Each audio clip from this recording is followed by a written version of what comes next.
Hey, people, what's up? It's the Culture Detective here investigating your favorite albums. And I have promised everyone that I'm going to do two classic album reviews in February, even though I'm running out of time because I have a lot to review. But there is one album in particular that I really want to talk about, and I'm going to talk about it today. And that is My Chemical Romance, The Black Parade. Um, yeah, it is pretty unfortunate for me to say that I didn't really get into My Chemical Romance, The Black Parade until recently, and by recently I mean about 1.5 months ago. And yeah, given that I listened to a lot of Arcade Fire and Gorillaz and Radiohead and the Black Keys, you'd think maybe I would be really into other bands in the 2000s as well, but actually not really. I don't know that much at the end of the day. But my Chemical Romance, The Black Parade, has always been on my mind. I've always been interested in checking this band out and checking this album out because this album has been very popular, very talked about. And so I listened to it and over again.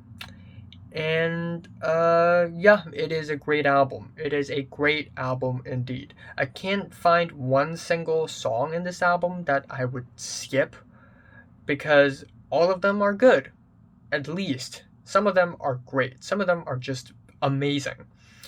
So, My Chemical Romance is, of course, an American emo pop punk band, and this album is actually their third album. There's also the Three Cheers for Sweet Revenge album, which is their sophomore, which is also a fantastic album, and their debut album, I Brought You My Bullets, You Brought Me My Kiss. I think that's the title of the album, right? Hopefully, I'm getting it right. But The Black Parade, their third record, is the record that everybody's talking about. And it's funny because when I did some research for this album, apparently back when MCR was a huge band, back when this album is released, no one was really openly admitting that they really enjoy this album when in fact they do. So, yeah, the very edgy, rebellious, emo aesthetic of this band is one of the most obvious appeals of this album for me and for probably a lot of others as well. Yet, a lot of people back in the days did not openly admit to it because they think maybe it's a little bit embarrassing to be a part of this fan base, but come on, man. It's been so long. It's been like, how many years has it been since this album was released? This album was released in 2006, and it has been, God, it's been 15 years. And a lot of people are now saying, yeah, you know what? Looking back, this album is friggin' great. It's a classic. It's a classic. So, yeah, let's talk about The Black Parade. It is also a concept album where the main character of this album is a patient, a cancer patient who is dying on the hospital bed. And this album is sort of his thoughts, leading from, okay, I'm gonna die, this sucks, all the way until the very end. And there are also conceptual detours left and right on this album, but they do not necessarily um, make the album worse or anything. So we have the album opener, which is fittingly called The End, full stop or period, where it's very campy and very operatic, but that is also what makes it such a great intro. The very operatic vocals by Gerard Way, which is so David Bowie inspired, and the layered guitars that are very Pink Floyd The Wall esque, all coming together to build up to the very explosive and fun second track that is dead exclamation mark, and this has got to be one of the highlights on the album for me. Oh my god, when this song comes on, I get grooving. And that's actually kind of sad because the lyrics are actually real grim, where the patient gets told that he only has 2 weeks to live because he has cancer. And we also have the refrains at the end: if life ain't just a joke, then why are we laughing? The chorus of this thing is so goddamn catchy. Oh, take me from the hospital bed. It's awesome, it's colorful, it's passionate. The production is great as well. I love the jaunty, punchy guitars and drums. The thing is driving, it drives me. I absolutely love it. The next track is called This Is How I Disappear, and this is a more emotionally potent track where apparently the track is inspired by Harry Houdini's wife, sort of talking to her husband from the grave, beyond the dead. And that is also the concept of this song in general, sort of talking to a loved one from beyond the grave. And it is way more emotional and way more powerful. The track is way more dramatic than I thought. At the same time, extremely catchy. The third track is called The Sharpest Lives, where the band takes a bit of a conceptual detour where they talk about living recklessly. And this track, for some reason, reminds me a lot of ABBA because of its very driving melodies and vocal harmonies. It's all very 70s pop-esque, and it's all utilized really well because it's fiery, it's on flames, it's catchy as hell, and I love the chugging bass in the back driving the whole thing. And then we have the one and only, the legendary, the most talked about, Welcome to the Black Parade. This track is, yeah, I mean, a lot of hardcore MCR fans may not put this track even in their top 10 favorite songs. Maybe it's because it's too popular. Same reason why a lot of Radiohead fans may not even put Paranoid Android in their top 10, because it's a little overhyped, it's a little too popular. I understand that. But this song is fucking amazing. It's amazing. Holy shit.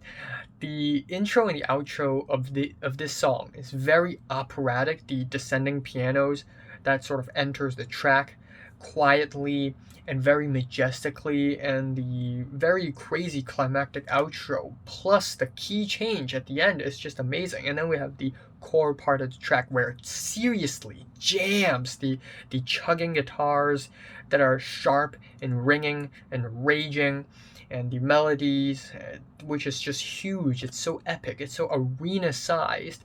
It is truly amazing. Again, the intro with the lyrics: when I was a young boy, my father took me into the city to see a marching band.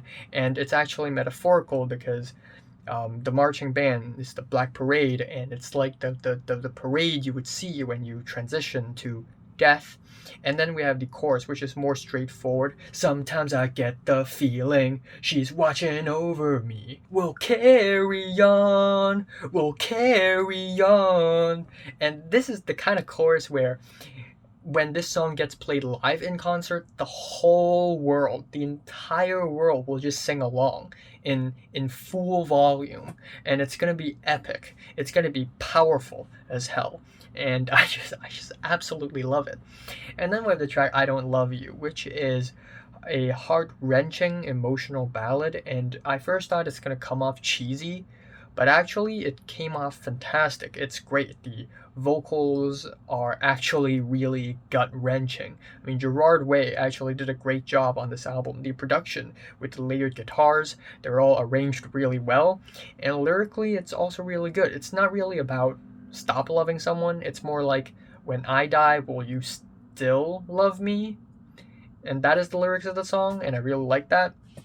We have the track House of Wolves, which is very fiery. We get these jungly, tom-heavy drums, a squawky bass as well, synced up guitars, and it is very fiery and very fun as well, kind of catchy as well. But I'm afraid to say that this is one of the more one-note tracks in the track list. Even though all of the tracks in this album are great, though I wouldn't say this is one of the greatest. The track Cancer, however, has got to be one of the highlights on the album for me. This track is amazing. I love a piano ballad with piano chords that just make me go, ooh, my brain is melting. Of course, we have Aoba Ichiko's Seabed Eden, which became my favorite song of 2020 because the piano chords, man, it just melts my brain. And similarly, I know it's a really weird comparison, but David Bowie's Lady Stardust, where the pianos get sad but also magical and enchanted. It really makes me go, holy crap, I love this. And this track, Cancer, pretty much has the same effect where the band sort of does a piano ballad with very heavy Baroque pop influences, a bit of strings as well. But the piano chords really stole the show for me because it sounds really toxic at the same time sweet, dreamy, and sad. The compressed vocals make it sound even better for some reason. And we got these brutally grim lyrics, which adds on to the song really well. The track Mama is another really operatic cut off of this album with these oompa drums and gypsy punk flavors. And this track is essentially also kind of a detour in a sense that this track is about a man who is fighting in a war, and he's writing to his mother saying that they're all going to hell with the refrains, Mama, we're all going to hell. And it's one of the more comedic tracks. Like, it sounds comedic, yet the lyrics are just unapologetically grim. And we got the juggly guitars as well, the bang boom bang boom bang boom bang boom, which is which makes this track stand out quite a bit as well. And we have the track Sleep, which is a very thunderous alt rock track with a lot of reverbs and a lot of screams as well. And yeah, I wouldn't say this is one of the most memorable tracks off of this album. After listening to this album for about 5-6 times, I still wouldn't put this track on the top half. Even though, again, it's not bad at all, and lyrically I love it a lot. The refrain towards the end, just sleep, just sleep, just sleep. It's sad, and it works effectively as well. Teenagers is a detour in the track list as well, where the band basically sings about teenagers and how the society overly concerns about teenagers, like how back in the 70s the society was concerned that teenagers would be heavily influenced by punk rock, and then after that we have heavy metal, and then after that we have emo rock, and then after that we have gangster rap music, and then after that we have the latest social media wave. The society has always been constantly worried about teenagers, and this song kind of reflects that. I love the circusy melodies. I don't know if circusy would be the right word, but it's kind of comedic in a circus way, like I'm watching a circus. The beat is the drums, they're not punky. I mean, not until the chorus, but in the verses they're sort of hiding in the back, and it's sort of building upwards, getting louder and louder and louder, which is interesting. And then we have the very big, bold chorus as well. They say that teenagers scare the living. They say that teenagers scare the living shit out of me. And it's a lot of fun. Anyways, we have the last two tracks, Disenchanted and Famous Last Words, both very conceptual and very powerful and crushing tracks. Disenchanted particularly is a very nihilist. Every 5 seconds. Oh my god. The track Disenchanted is particularly nihilistic of a track, where lyrically it is about the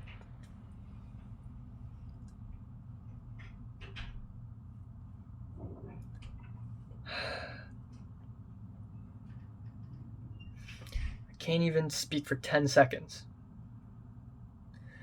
Where the track is about the main character of the album, the patient, realizing that his death is meaningless. He died in vain. He's going to die in vain, and realizing that his life up till that point has been meaningless and not very memorable so far. And yeah, this track, ouch, ouch.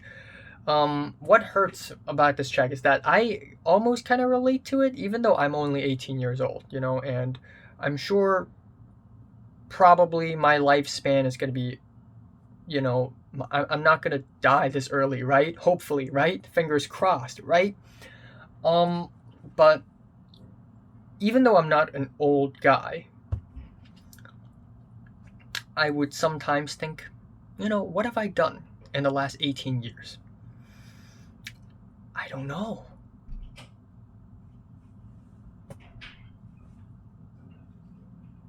I don't know. Like, sometimes I would look back at my secondary school days, and the people around me, they have done something great. People would join student councils, they would join clubs and societies, they would join competitions and win big. They would make a name for themselves, they would be known for something great, they would be known for their talents or their skills. But I've done nothing. I've achieved nothing in the last 18 years, and this has been one of those things that bothers me every single day, where it's like, man, I gotta achieve something. Otherwise people are just gonna forget about me. So yeah, hopefully I don't die like in the next 20 years, because I have yet to achieve something. Okay, so let me do that first. The track Famous Last Words is a surprisingly fantastic turn of events, where the patient goes from, okay, I'm gonna die, this sucks, goodbye, to, you know what, I'm not afraid to keep on living. And this album actually ends on a really positive note, with a really righteously powerful rock song about still having the courage to live, and still persisting, still moving on. And it's powerful, it's really emotional as well. It's like one last rescue, or one great rescue from the bottom of the ocean, and it is powerful as hell. And there's actually a hidden track after this one. We have Blood, which is also a bit of an operatic, almost a bit of an epilogue, a post-credit scene. If this album is a movie, this would be a post-credit scene, where it gets really violent, but also really gory and funny, and kind of entertaining as well. But one thing for sure is that the main character actually lived, and now he's back in the world again. So yeah, My Chemical Romance, The Black Parade, fantastic album, great album, classic album, hell yes. I can't think of one bad song from this album. I love all of these tracks. This album is not without its flaws, though. I mean, there are some moments in this album where narratively it gets a little choppy, and I guess there are songs in this album that don't stand out as much as others. But still, I mean, what more can I ask for? My favorite track here is I can't decide. I love Dead. I love Welcome to the Black Parade. Cancer is a great track.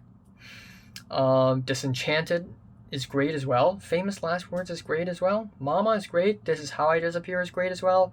I can't think of one. My least favorite is probably Sleep, even though it's pretty good.